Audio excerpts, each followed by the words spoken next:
रामचंद्र श्रृंखला किताब 2 सीता मिथिला की योद्धा। लेखक अमीश त्रिपाठी। अनुवादक उर्मिला गुप्ता। अध्याय 9। श्वेत केतु के गुरुकुल में छात्रों के कमरे बहुत साधारण थे। उन्हें सामान्य माहौल में रखने के लिए प्रत्येक छात्र को एक बिना खिड़की की कच्ची सी झोपड़ी रहने के लिए दी गई थी, जिसमें एक पलंग, कुछ कपड़े टांगने की खुटी और पढ़ाई का सामान भर रखने की जगह थी। झोपड़ी में कोई दरवाजा नहीं था, खाली चौखट थी। सीता बिस्तर पर लेटी मलयपुत्र जहाज पर हुई पिछले दिन की घटनाएं याद कर रही थी। उन्होंने हाथ में वही खुखरी पकड़ी हुई थी। उससे उनका हाथ कटने का डर नहीं था, क्योंकि वह सुरक्षा से म्यान में रखी हुई थी। उनकी आंखें बार बार उसकी मूठ पर जा रही थी और उसकी सतह पर गुदे हुए खूबसूरत प्रतीक चिन्ह पर। विष्णु, मैं। विश्वामित्र ने कहा था कि जल्द ही उनका प्रशिक्षण शुरू हो जाएगा। कुछ ही महीनों में उनकी गुरुकुल छोड़ने की उम्र हो जाएगी। फिर उन्हें मलय पुत्रों की राजधानी भारत के दक्षिण में अगस्त्यकूटम ले जाया जाएगा। उसके बाद उन्हें भेष बदलकर पूरे भारत की यात्रा करनी होगी।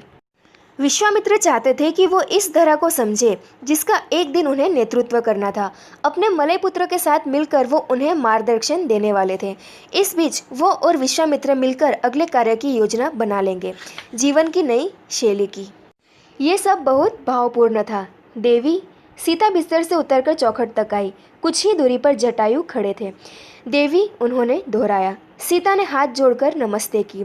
जटायु जी, मैं आपकी छोटी बहन की तरह हूँ। कृपया आप मुझे शर्मिंदा मत कीजिए। मुझे बस मेरे नाम से पुकारिए। नहीं देवी, मैं ऐसा नहीं कर सकता। आप तो।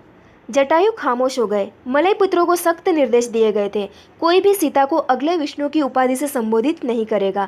इसकी घोषणा सही समय आने पर की जाएगी। यहाँ तक कि सीता को भी इस बारे में किसी से बात करने से मना किया गया था, और वैसे वो किसी से यह कहना भी नहीं चाहती थी। वो इस उपाधि से घबराहट महसूस कर रही थी, डरी हुई थी। ठीक है, फिर आप मुझे अपनी बहन बुलाइए। जटायु मुस्कुराए। ये सही है बहन। आप क्या बात करना चाहते थे जटायु जी? अब आपका हाथ कैसा है? सीता ने दूसरे हाथ से नीम की पट्टी बंधे अपने हाथ को छुआ। खून बहाने के नाम से मैं कुछ ज़्यादा ही उत्साहित हो गई। जी, अब मैं ठीक हूँ। सुनकर अच्छा लगा, जटायु ने कहा। वह स्वभाव से थोड़े संकोची थे। धीरे से सांस लेकर उन्होंने बोलना शुरू किया। आप उन कम लोगों में से एक हैं जिन्होंने मुझसे अच्छे से बर्ताव किया, मलय पुत्रों को छोड़कर। यहाँ तक प्रभु विश्वामित्र ने भी आपको ऐसा करने का निर्देश नहीं दिया था। कुछ महीने पहले सीता ने जटायु को खाना परोस कर दिया था, क्योंकि उनका चेहरा उनकी जिंदगी बचाने वाले उस सभ्य गिद्ध से मिलता था। लेकिन उन्होंने यह बात उन्हें नहीं बताई थी। आप संभवतः अपनी इस नई परिस्थिति के बारे में अनिश्चित होंगी, जटायु ने कहा। ऐसा महसूस होना स्वाभाविक है। उन्होंने यह नहीं बताया था कि कुछ मलय पुत्रों को सीता को विष्णु के रूप में चुने जाने पर संदेह था, लेकिन उनमें अपने विकट प्रमुख को चुनौती देने का साहस नहीं था। सीता ने खामोशी से सिर हिलाया। और ज़्यादा मुश्किल ये होगा कि आप इस बारे में मलय पुत्रों के अलावा और किसी से बात नहीं कर सकती। हाँ, सीता मुस्कुराई। अगर आपको कभी भी कोई सलाह या किसी से बात करने की ज़रूरत हो तो मैं हमेशा उपलब्ध हूँ। आज से आपकी सुरक्षा मेरा कर्तव्य है। मेरी टुकड़ी और मैं हमेशा आपके आसपास ही रहेंगे, जटायु ने अपने पीछे इशारा करते हुए कहा। कुछ दूरी पर लगभग 15 आदमी खड़े थे।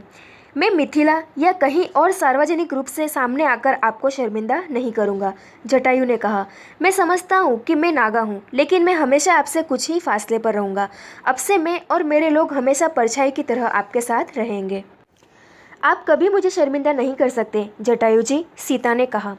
सीता। मिथिला की राजकुमारी ने बाईं ओर देखा। वहाँ अरिष्टनेमि थे। सीता। अरिष्टनेमि ने कहा। गुरुजी आपसे कुछ बात करना चाहते हैं। क्षमा करें जटायु जी, सीता ने विनम्रता से हाथ जोड़ते हुए कहा। जटायु ने भी अभिवादन किया और सीता अरिष्टनेमि के पीछे चली गई। जब वो नज़रों से ओझल हो गई, जटायु ने झुककर उनके चरणों की धूल को माथे से लगा लिया। फिर उन्होंने सीता के जाने की दिशा में देखा। वो महान आत्मा है।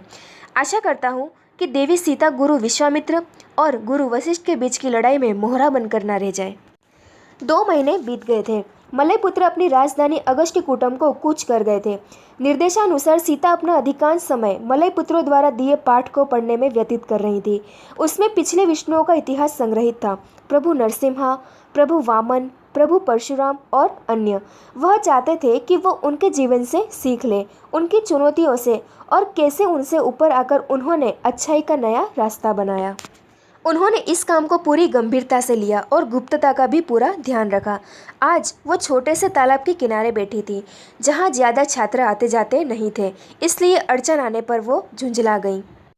भूमि, तुम्हें अभी गुरुकुल के मुख्य चौक पर चलना होगा, राधिका ने सीता का गुरुकुल नाम पुकारते हुए कहा। तुम्हारे घर से कोई आया है? उन्होंने नाराजगी से अपना हाथ हिलाया। मैं थोड़ी देर में आ जाऊंगी। सीता, राधिका ने जोर से कहा। सीता ने मुड़कर देखा। उनकी दोस्त सच में नाराज लग रही थी। तुम्हारी माँ यहाँ आई है, तुम्हें चलना होगा अभी। सीता धीरे धीरे गुरुकुल के मुख्य चौक की तरफ बढ़ी। उनका दिल जोरों से धड़क रहा था। गुरुकुल के घाट के रास्ते में 2 हाथी बंधे हुए थे। वह जानती थी कि उनकी माँ को अपने साथ हाथी लाना पसंद था। सुनैना के यहाँ आने पर वो और सीता हाथी पर बैठकर जंगल की सैर करते थे। सुनैना को खुली प्रकृति के बीच अपनी बेटी को पशुओं के बारे में बताना पसंद था। सीता की जानकारी में सुनैना किसी और से अधिक पशुओं के बारे में जानती थी। जंगल के वो सफ़र सीता की सबसे सुखद यादों में से थे।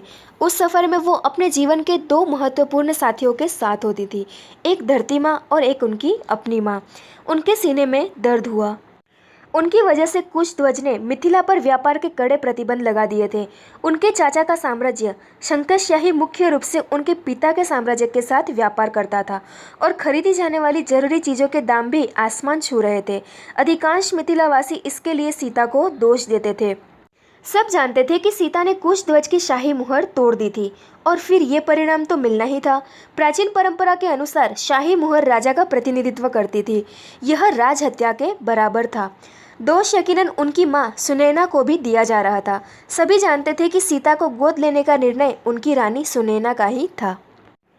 मैंने उन्हें परेशानियों के अलावा कुछ नहीं दिया। मैंने वो पल भर में तबाह कर दिया जिसे बनाने में उन्होंने अपना पूरा जीवन लगा दिया।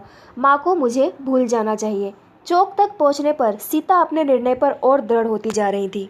किसी शाही अतिथि के आने के हिसाब से भी आज वहाँ कुछ ज़्यादा ही भीड़ थी। एक भारी सी खाली पालकी के पास 8 आदमी खड़े थे। ये पालकी उन्होंने पहले कभी नहीं देखी थी। इतनी लंबी चौड़ी, ऐसा लग रहा था कि ये किसी के लेट कर सफ़र करने के लिए तैयार की गई थी। बाईं ओर उन्होंने अशोक वृक्ष के गिर्द बनाए गए निचले चबूतरे के पास 8 महिलाओं को खड़े देखा। वह हर तरफ अपनी माँ को ढूंढ रही थी, लेकिन वो उन्हें कहीं नहीं दिखाई दी। वह महिलाओं की तरफ मुड़ी और उनसे अपनी माँ के बारे में पूछा। तभी उनमें से कुछ महिलाएं एक और हटी और रानी सुनैना दिखाई दी। सीता को जोर का आघात लगा। उनकी माँ अपनी ही परछाई लग रही थी। वह मात्र खाल और हड्डियों का ढांचा भर रह गई थी। उनका गोल चंद्राकार चेहरा सूख गया था और गाल अंदर धंस गए थे। वह हमेशा से दुबली पतली रही थी, लेकिन कभी भी अस्वस्थ नहीं दिखती थी। अब उनकी मांसपेशियां पूरी तरह घुल गई थी और उनके शरीर ने रही सही वसा भी उतार दी थी। उनकी आंखों के नीचे गहरे गड्ढे पड़ गए थे। उनके लंबे घने काले बाल सफ़ेद हो गए थे। वह बमुश्किल खुद को उठा पा रही थी। उन्हें उठने में भी सहायकों की मदद की ज़रूरत थी। जैसे ही सुनैना ने अपनी प्यारी बेटी को देखा, उनका चेहरा खिल गया। वो वही स्नेह भरी मुस्कान थी जिसमें सीता ने हमेशा से आराम और सहारा पाया था। मेरी बच्ची, सुनैना ने धीमी सी आवाज़ में कहा। मिथिला की रानी ने अपना हाथ आगे बढ़ाया। उनके जानलेवा पीलेपन ने माँ के प्यार भरे दिल के सामने कुछ देर के लिए घुटने टेक दिए। सीता अपनी जगह पर खड़ी रही। वो चाह रही थी कि धरती फट जाती और वो उसमें समा जाए। यहाँ आओ मेरी बच्ची, सुनैना ने कहा। उनकी बाहें कमजोरी से उठ नहीं पा रही थी और नीचे ढह गई। सुनैना को खांसी आई। एक सहायिका ने जल्दी से दौड़कर एक रुमाल से उनका मुंह पोंछा। सफ़ेद कपड़े पर खून के लाल धब्बे साफ दिखाई दे रहे थे। सीता लड़खड़ाती से अपनी माँ की तरफ बढ़ी। बेसुध वह अपने घुटनों पर गिरी और अपना सिर सुनैना की गोद में टिका दिया। वो गोद जो हमेशा इतनी नरम रही थी, जैसे बारिश के बाद पृथ्वी माँ की गोद, आज वो उतनी ही सख्त महसूस हो रही थी मानो उसने कितने सालों का सूखा झेला हो। सुनैना ने अपनी उंगलियां सीता के बालों में फिराई। सीता दुख और डर से सिहर गई, जैसे एक छोटा सा कबूतर विशाल बरगद के पेड़ को देखकर हो जाता है, जिसने न सिर्फ उसके शरीर को बल्कि उसकी आत्मा को भी छांव दी होती है। सीता के बालों में हाथ फिराते हुए सुनैना ने झुककर उनके माथे को चूमा और धीरे से कहा, मेरी बच्ची। सीता फुट फुट कर रो दी। मिथिला के वैद्य कड़ा विरोध जता रहे थे। इतनी कमजोरी के बाद भी सुनैना से जितना संभव नहीं था, वो अपनी बेटी के साथ हाथी पर बैठकर जंगल की सैर जाने का आग्रह छोड़ ही नहीं पा रही थी। वैद्य ने अपना आखिरी दांव खेला। उसने रानी के कान में फुसफुसाया, महारानी, हो सकता है यह आपकी आखिरी सवारी बन जाए। और सुनैना ने जवाब दिया, इसलिए तो मेरा जाना और भी जरूरी है। रानी पालकी में आराम कर रही थी, जबकि 2 हाथियों को सैर के लिए तैयार किया जा रहा था। एक हाथी पर वैद्य और कुछ सहायक जाने वाले थे, जबकि एक सुनैना और सीता के लिए तैयार हो रहा था। जाने के समय पर सुनैना को बैठे हुए हाथी के हौदे तक ले जाया गया। एक सहायिका ने रानी के हौदे पर चढ़ने की कोशिश की। नहीं, सुनैना ने दृढ़ता से मना कर दिया। लेकिन देवी, सहायिका ने विनती की।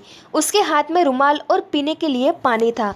रानी को ऊर्जा के लिए खास जड़ी बूटियों की भभक सुंघाई गई थी।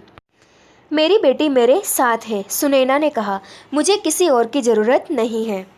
सीता ने तुरंत सहायिका से रुमाल और पानी ले लिया और हौदे पर चढ़ गई। सुनैना ने महावत को इशारा किया, जिसने अपने पैर से हाथी के कान के पीछे थपथपाया। हाथी बहुत धीरे से उठा, जिससे सुनैना को कम से कम तकलीफ हो। चलो, उन्होंने आदेश दिया। दोनों हाथी जंगल की ओर बढ़ चले।